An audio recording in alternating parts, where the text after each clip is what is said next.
Depuis 24 heures, 3 d'entre eux viennent d'atterrir à La Havane, le 4e à Beyrouth.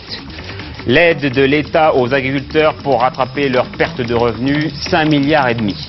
François Mitterrand, devant les chefs d'entreprise, il faut faire preuve de réalisme et d'esprit d'entreprise. Andrei Sakharov serait dans un état grave. Sa belle-fille n'a toujours pas reçu de visa de sortie du RSS. Mesdames, Messieurs, bonsoir. C'est un véritable ballet d'avions détournés qui sillonne en ce moment même les cieux. Ils sont 3 du côté des Caraïbes, quelque part entre le Venezuela et Cuba, et puis un au-dessus de la Méditerranée en train d'errer depuis plus de 24 heures maintenant. Et c'est par son odyssée que nous allons commencer. Il faut tout d'abord savoir que 3 Français se trouvent dans cet avion des Libyan Airlines qui assurait la liaison entre exactement Zurich et Tripoli et qui a été détourné au-dessus de l'Italie avant d'arriver une première fois à Beyrouth. Ensuite, l'avion est reparti, il est allé à Rome, à Athènes, et puis il a commencé son errance au-dessus de la Méditerranée. Il a essayé d'atterrir sur cette île que vous voyez, Chypre, à Larnaca, les autorités ont refusé. Il a essayé d'atterrir à Beyrouth, mais en ce moment même encore, les autorités sont en train de refuser.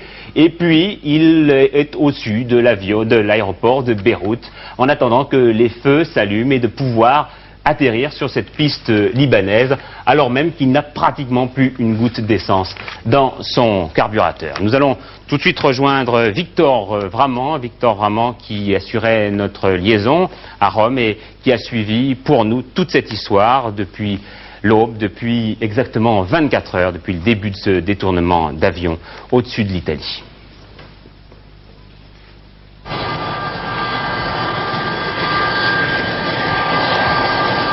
C'est alors qu'il survole le territoire italien hier soir que le Boeing 727 libyen est détourné par 3 pirates de l'air libanais. L'avion est parti de Zurich. Au lieu de se diriger vers Tripoli, il atterrit à Beyrouth. Les terroristes libèrent une femme enceinte et 2 enfants. Ils demandent du carburant pour aller à Athènes. À 6h55, le Boeing atterrit à Athènes. Les autorités grecques ont refusé l'atterrissage, mais les pirates de l'air menacent de faire exploser l'avion au-dessus de la ville.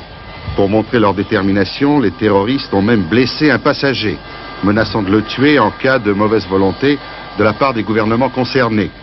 On fait de nouveau le plein de carburant et c'est le départ pour Rome. Les terroristes ont demandé d'atterrir non pas à Fiumicino, l'aéroport international, mais à Ciampino, un aéroport presque désaffecté. On apprend qu'il y a 3 passagers français à bord du Boeing.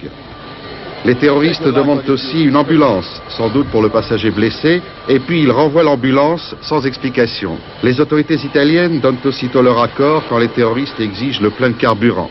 Cela veut dire que l'avion va repartir, c'est un grand soulagement. Vous voyez que malheureusement on n'a pas pu s'approcher davantage de cet avion.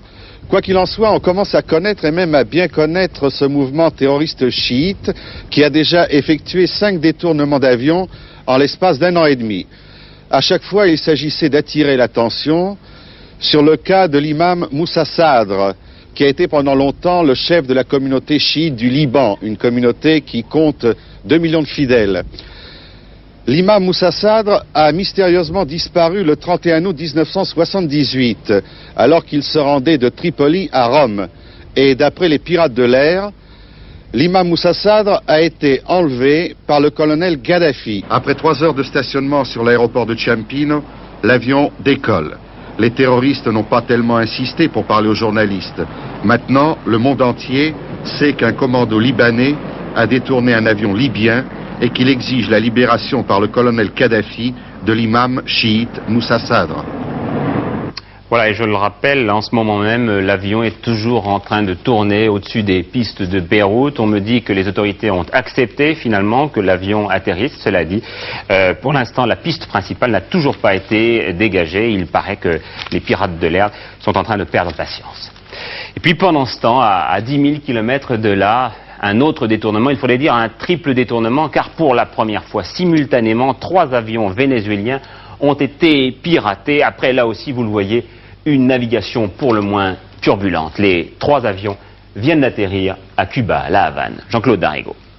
Nationalistes portoricains, dissidents du Salvador ou de la Colombie, on ne connaît pas encore l'identité des pirates de l'air qui se sont emparés des 3 avions vénézuéliens ayant commencé hier avec 150 otages leur périple en Colombie, au Honduras, au Guatemala et ici à Panama.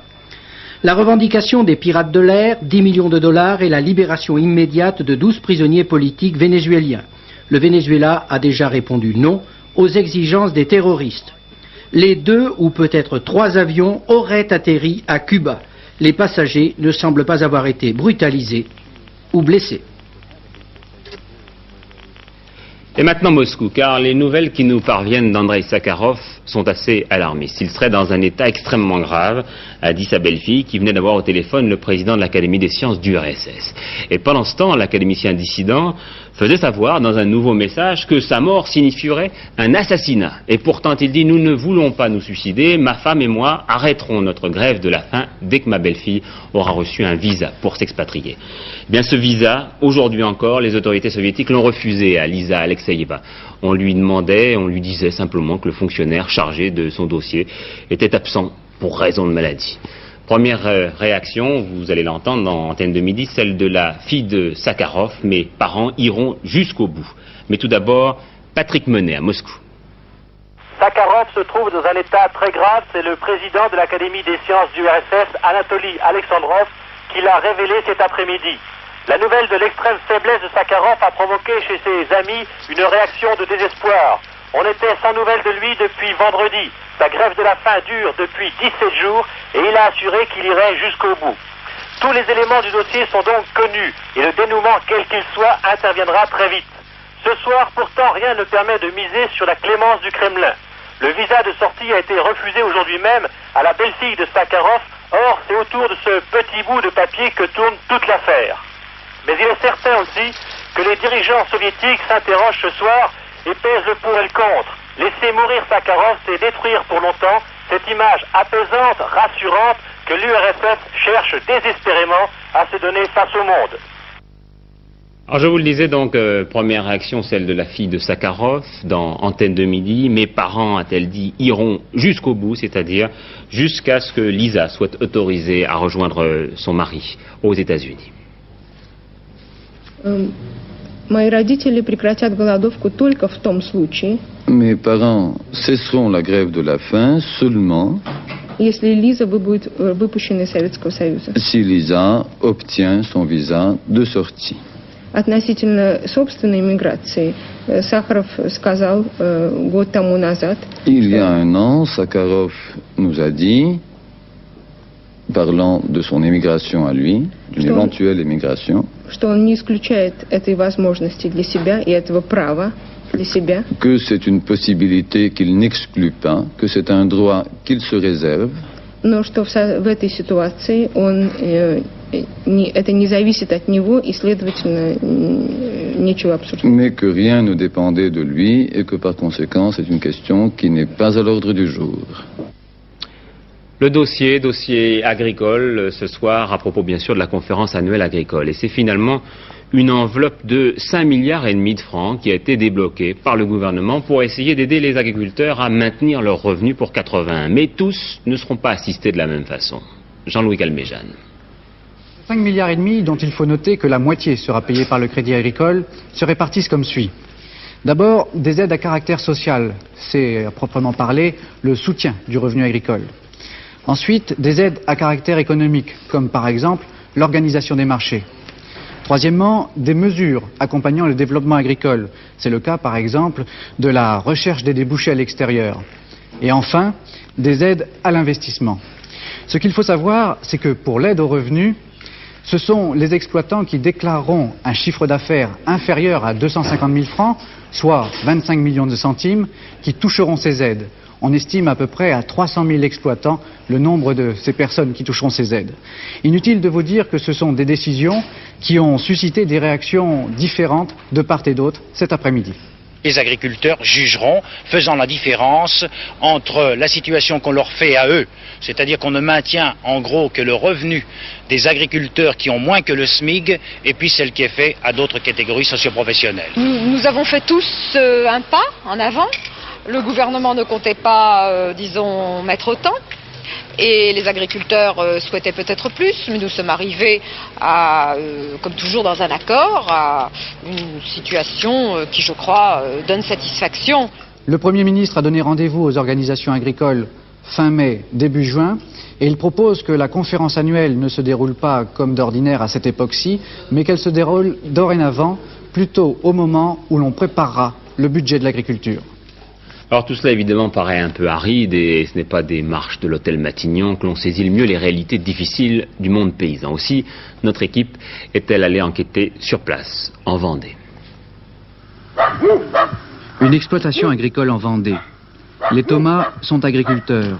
Ils sont représentatifs des agriculteurs vendéens. 2 ménages vivent sur l'exploitation, celui du père, Philbert, et de son fils, Christian. Christian travaille depuis 5 ans sur l'exploitation de son père. C'est une exploitation moyenne de 48 hectares. Ils sont fermiers et associés en GAEC, groupement agricole d'exploitation en commun. Quand Christian est arrivé pour travailler sur l'exploitation, son père Philbert vivait tant bien que mal avec ses 15 vaches laitières. Aujourd'hui, 5 ans après donc, ils en ont 50. Augmentation importante du troupeau et augmentation importante aussi des investissements et du capital. Un capital estimé à 750 000 francs et qui devrait rapporter. Mais quand le père et le fils se plongent dans leur compte, ils ont tendance à déchanter. Si je prends les résultats du centre de gestion, on a, par ménage, on s'attribue 3 000 francs par mois, par ménage. Et 500 francs d'avantages en nature qui nous sont calculés. Donc 3 500 francs. Alors et le reste, qu'est-ce que vous en faites? Et le reste, s'il reste il y a, ce n'est même pas du disponible, c'est recapitalisé sur l'exploitation. Comment cela? Ce sont des génisses qui ne sont pas vendus, qui restent pour augmenter le capital. Ou achat de matériel éventuellement, ou remboursement d'emprunt. Alors comment pouvez-vous faire pour augmenter ce revenu? Pour augmenter le revenu, il faut essayer de produire davantage. Toujours essayer de produire plus mais c'est dangereux. Comme cette année, on a produit à peu près 200 kilos de plus par vache. 200 kilos de plus par vache. Avec l'augmentation de prix, ça nous monte à 2 600 000, 2 500 000 à peu près. Mais là-dessus, il faut que je compte le soja que j'ai donné en plus et l'augmentation de soja. J'en ai eu pour 1,5 million supplémentaire. Électricité consommée en plus, il y a eu, je sais plus, 300 000 centimes. Gasoil consommé en plus, il y en a pour 500 000 aussi. Donc au bout du compte, augmenter la productivité, pour vous, c'est pas automatiquement gagner plus d'argent? Pas en proportion de toute façon, c'est gagner un petit peu plus, mais très peu en plus. Reste pour mieux vivre la possibilité d'augmenter la part du salaire que les 2 ménages s'attribuent. Mais ils ne le veulent pas, cela se ferait au détriment de la bonne marche de l'exploitation. De toute façon, ils augmentent leur nombre d'heures de travail et évitent les investissements inutiles. Ils utilisent au maximum les structures existantes. C'est pour les Thomas leur seule manière de préserver leur pouvoir d'achat. Est-ce que vous payez des impôts? Vous payez des impôts avec un salaire de 3 500 francs, avantages en nature compris, et 1000 francs de charges, déjà de remboursement de prêt. Je veux bien payer des impôts, mais enfin, est-ce qu'il y a beaucoup de gens qui voudraient payer des impôts à ce régime? Oui, il convient de dire qu'il s'agit du régime du forfait agricole. Et pendant que Pierre Mauroy s'occupait des agriculteurs, François Mitterrand s'était, si j'ose dire, choisi une autre cible, les chefs d'entreprise. Il a saisi l'occasion du centenaire d'HEC, c'est-à-dire les hautes études commerciales, pour prendre la parole devant quelques 5000 patrons, petits et gros, pas toujours d'accord, et pour leur demander de faire preuve de réalisme. La France, dit le président de la République, a besoin d'entreprises fortes, actives et tournées vers l'étranger. On ne pourra sortir de la crise tous ensemble que par un esprit d'entreprise à l'échelle de la nation. Les conditions générales, chômage, faillite, rendent cette initiative difficile. Il faut donc une nouvelle stratégie industrielle pour le pays qui repose sur une meilleure compréhension des mutations du monde moderne et sur un secteur public élargi qui alimentera, par ses commandes, le secteur privé. Sur ce point, une partie de l'auditoire n'est pas d'accord et le fait entendre. M. Mitterrand explique alors que 3% de taux de croissance en 1982, une inflation en baisse, un meilleur commerce extérieur et un effort commun dissiperont l'inquiétude des patrons.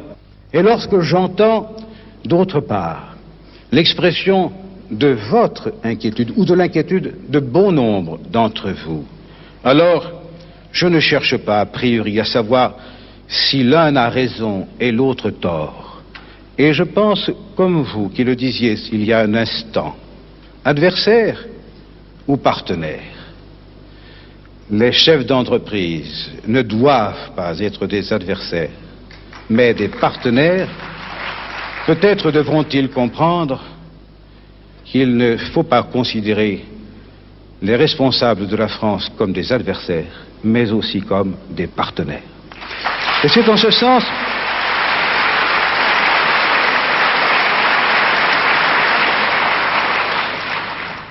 ce sens qu'inlassablement, sachant fort bien combien la France est composée de ces contradictions et combien la vie démocratique consiste précisément à dominer ces contradictions pour en réaliser les synthèses. C'est pourquoi, sans faire appel, sans chercher, je le répète, à convaincre plus que de raison, en m'adressant à l'intelligence de chacun et à son patriotisme, je suis sûr que la démarche entreprise et que l'explication permettront, à travers le temps, et plutôt qu'on ne le croit, à chacun de se sentir à l'aise dans une œuvre commune. François Mitterrand qui, le matin, avait inauguré au Musée de l'Homme une exposition consacrée aux premiers habitants de l'Europe. Après l'Élysée et Matignon, troisième source de décision politique, le Parlement, cet après-midi, les députés entamaient l'examen du projet de loi des ordonnances décidées par le gouvernement en matière sociale. Une procédure très particulière donc, qu'ont décortiqué pour nous Daniel Brem et Jean-Louis Le Senne. Ni un chèque en blanc, ni un visa pour l'inconnu, c'est par cette formule que Pierre Mauroy a défendu cet après-midi son projet sur les ordonnances devant les députés. Retraite à 60 ans, formation des jeunes, mais avant tout, réduction de la durée du travail avec un but, les 35 heures en 1985. Et le Premier ministre s'est dit convaincu que les ordonnances susciteraient des adhésions au-delà de la majorité présidentielle. Seuls ceux qui ignorent la réalité des conditions de vie et de travail dans notre pays peuvent refuser l'importante avancée sociale que nous vous proposons de réaliser. En mars 80, plus de 55% des personnes actives travaillaient encore entre 40 et 44 heures par semaine. Plus de 31%, 45 heures et davantage. 13,6% seulement, moins de 40 heures. Tels sont les faits. Alors qu'elle avait régulièrement diminué jusque-là, la durée du travail n'a pratiquement pas baissé depuis 1976. Il faut donc créer un mouvement pour passer le mur des 40 heures. Immédiatement, Michel Debré a voulu intervenir dans le débat et par le biais d'une question préalable, il a appelé le gouvernement à davantage de rigueur. Ne sentez-vous pas que vous allez aggraver les défaillances de notre économie face à la compétition mondiale? Ne sentez-vous pas que vous allez donner de faux espoirs aux travailleurs qui seraient tout prêts à entendre un autre langage? Ne sentez-vous pas que ce n'est pas une bonne solution pour l'économie, donc pour l'emploi, que de transformer les chômeurs âgés en retraités? Et si l'économie française ne connaît pas d'investissement créateur d'emplois, la formule des stages ne répondra pas aux espoirs des jeunes. Réponse de Charles Josselin pour le Parti socialiste. Premièrement, les ordonnances sont constitutionnelles. Deuxièmement, elles répondent à une attente de la majorité des Français. À partir du moment où vous reconnaissez que l'emploi, c'est aussi la dignité. Le partage du travail, c'est aussi un partage de la dignité. C'est une mesure de justice et elle est préalable à la rigueur, Monsieur Lebray. La question préalable ayant été repoussée, le débat proprement dit pouvait commencer avec un leitmotiv pour l'opposition. Nous ne pouvons accepter cette politique sociale dans la mesure où l'absence de fondement économique risque de la rendre illusoire. En fin d'après-midi, il n'y avait pratiquement plus personne à l'Assemblée. Les députés attendent visiblement la discussion article par article. Elle sera peut-être un peu plus animée. Voilà donc pour l'essentiel de l'actualité politique à la veille d'un rendez-vous attendu, l'intervention télévisée du chef de l'État, interrogé demain soir par Pierre Desgroupes et Michel Cotta. Situation à nouveau tendue en Pologne, une double raison. D'abord une mise en garde du primat de Pologne contre les graves conséquences que pourrait avoir l'adoption par la Diète d'une loi dotant le gouvernement de pouvoir d'exception.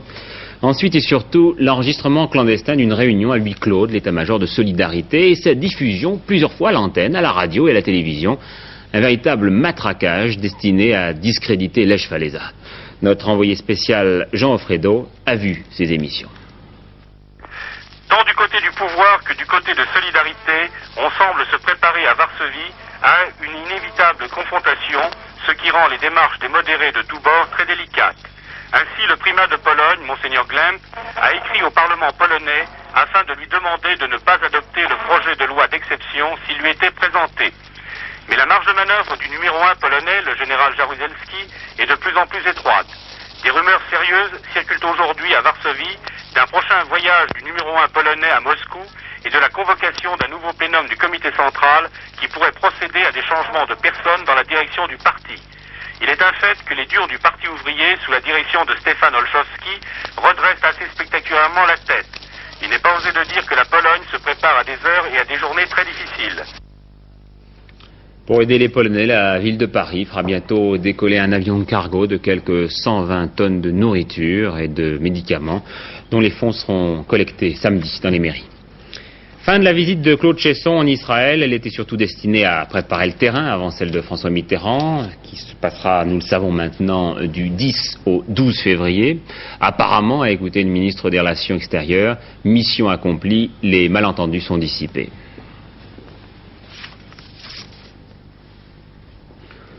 Nous allons entendre Claude Cheysson. Je ne peux pas vous garantir qu'ils soient tous dissipés. Et puis, je ne peux surtout pas vous garantir qu'il n'y en ait pas de nouveaux qui renaissent.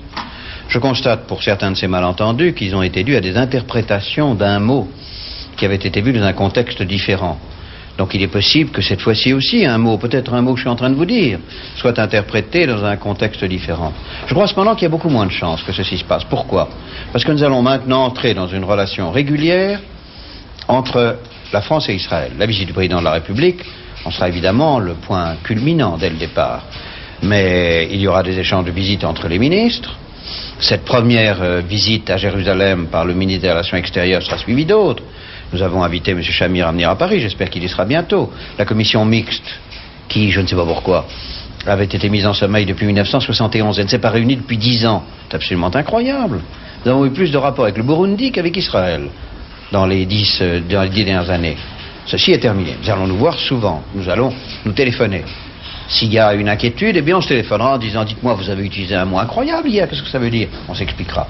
Donc je crois que maintenant les chances de malentendus sont dissipées. Ce qui ne veut pas dire que nous soyons d'accord dans toutes nos analyses, ce qui ne veut surtout pas dire que certaines des parties de notre analyse, certaines de nos conclusions, soient acceptables par les Israéliens actuellement. Il y a un autre mot, Monsieur le Ministre, qui est un mot un peu explosif ici, c'est le mot OLP, l'organisation de Yasser Arafat. Nous ne prêtons pas à l'OLP les mêmes sentiments que lui prêtent les Israéliens. C'est-à-dire ? Nous considérons que l'OLP, représentant des forces combattantes, est demain, si elle accepte l'existence des États de la région, bien entendu, est demain un élément essentiel d'une négociation. Les Israéliens pensent que l'OLP n'est qu'un instrument de terrorisme, un instrument de remise en cause d'Israël, et à partir de cette impression, évidemment, récuse l'OLP. À son retour à Paris, dans quelques minutes, Claude Cheysson aura à connaître d'une affaire embarrassante, l'hospitalisation d'un dirigeant palestinien important à Grenoble. Hospitalisation sous un faux nom, mais il est difficile de savoir qui il cache. Tous les journalistes et même les policiers français se heurtent, ce qui ne va pas sans protestation, à son volumineux service d'ordre. Par ailleurs, le militant arménien Dimitriou Georgiou va être remis en liberté dans les heures à venir. Ainsi en a décidé le tribunal correctionnel de Créteil. Vous savez qu'une organisation secrète avait promis de s'en prendre aux avions d'Air France si le militant n'était pas relâché. Paris-Bas, 5 nouvelles inculpations de clients du service gestion privée. Et puis 4 plaintes contre l'ancien ministre Maurice Papon pour crime contre l'humanité. Il s'agit de 4 ayants droit de juifs victimes de rafles à Bordeaux en 1942. Enfin, à l'avant-veille d'une grève dans les hôpitaux, une centaine de médecins se déclarent pour la suppression du secteur privé dans les hôpitaux publics.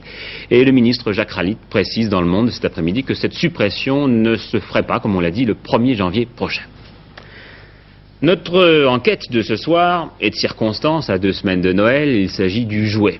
Tout à l'heure, une quinzaine de fabricants ont signé avec le ministère de l'Industrie un accord destiné à promouvoir le jouet français. C'est ce qu'on appelle le plan jouet, qui a pour ambition d'aider, comme dans d'autres secteurs, à reconquérir le marché intérieur. Sous la poussée des importations, en effet, le déficit accuse 1 milliard de francs. L'enquête de Jean Pézieux. Un grand magasin à Lyon. Vedette cette année, les jeux et jouets électroniques dont les ventes ont progressé de 30% par rapport à 1980. Ce magasin en propose une centaine avec des prix allant de 100 à 1500 francs. Vous auriez pensé à ce type de jeu il y a quelque temps? Oh, certainement pas, non. Alors pourquoi aujourd'hui vous y intéressez? Je vous dis, c'est surtout lui qui nous a amené à ce jeu, hein, parce que nous on n'a pas été habitués. Ce que je trouve bien sont ceux qui sont multiples. Partie attractive, puis l'autre de réflexion, etc. Et ils sont quand même assez chers. Hein. Voilà, ça vaut presque 360 francs. Vous trouvez ça cher? Oui, je trouve ça un peu cher. C'est un jeu qui n'est pas français. Moi je le regrette. Bon, c'est assez joué, hein. Oui. Les jeux électroniques, cette année, représentent 30% de l'assortiment du rayon de jouets. Ces trois-là sont de conception et de fabrication française. Donc 3 sur 100. 3 sur 100, mais nous pensons qu'à l'avenir, il y en aura bien davantage. Et pourquoi, à votre avis, les Français ne font pas plus de jeux électroniques? On voudrait bien, mais pour l'instant, ils n'ont pas acquis la technicité dans ce domaine. Les jeux électroniques, conçus au Japon et aux États-Unis, ont conquis le marché en moins de 3 ans. Ils sont le révélateur de la faiblesse du secteur du jouet en France, où 40% des articles sont importés. Depuis 1975, en tout cas, la moitié des fabricants ont disparu. Les autres se sont transformés en importateurs, fabriquent sous licence ou sous-traitent une partie de leur production, comme Vully ici, afin de se donner le temps et les fonds nécessaires pour créer ses propres jouets. Nous faisons de l'électronique, nous avons conçu et développé chez nous, que nous sous-traitons en partie sur le territoire français, mais également en Extrême-Orient. Vous croyez, vous, aux jouets électroniques? Je crois aux jeux électroniques dans la mesure où elle apporte un élément complémentaire aux jouets, une valeur de jeu supplémentaire. Mais je ne crois pas vraiment aux jeux dits électroniques, car ces jeux sont actuellement à une mode qui, je pense, ne sera pas très durable. La création nécessitant des moyens que n'ont pas les petites entreprises, une société mixte de recherche État-fabricant est donc lancée aujourd'hui. Premier objectif, mettre au point des prototypes. Moteur de ce plan, Superjouet, numéro 1 français. Son leader, Berchet, s'est automatisé aux 3/4. Ses gains en productivité lui ont permis de passer à l'étape suivante, la conception des premiers jeux électroniques 100% français. Ce micromate comporte 5 jeux que vous pouvez sélectionner par cette touche. Et à chaque jeu correspond un voyant qui s'allume. Bon, et le jeu d'à côté? Le jeu d'à côté, qui lui a un stade un petit peu moins avancé, s'appelle Micromusique et va permettre d'apprendre la musique en s'amusant. Et ces deux jeux sont basés sur un microprocesseur, c'est-à-dire un circuit qui est ce qui se fait de plus moderne actuellement en électronique, et qui en fait un véritable petit micro-ordinateur intégré dans un petit boîtier plastique. Les deux jouets ici demandent un investissement au niveau du temps, environ 2 ans de recherche et de mise au point. Et au niveau, si on peut le quantifier, je dirais de l'ordre de 2 millions à 2,5 millions de francs. Des microprocesseurs français seront livrés aux fabricants de jouets après test par la société d'études. Grâce à elle, dans 5 ans, l'industrie française devrait produire 100 jeux électroniques et reconquérir 15% du marché.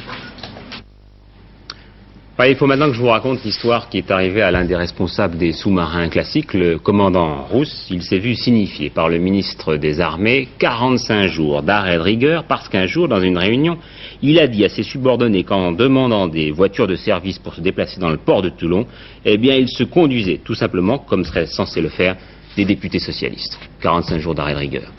Voilà, mon cher Alain Gillot-Pétret, c'est à vous.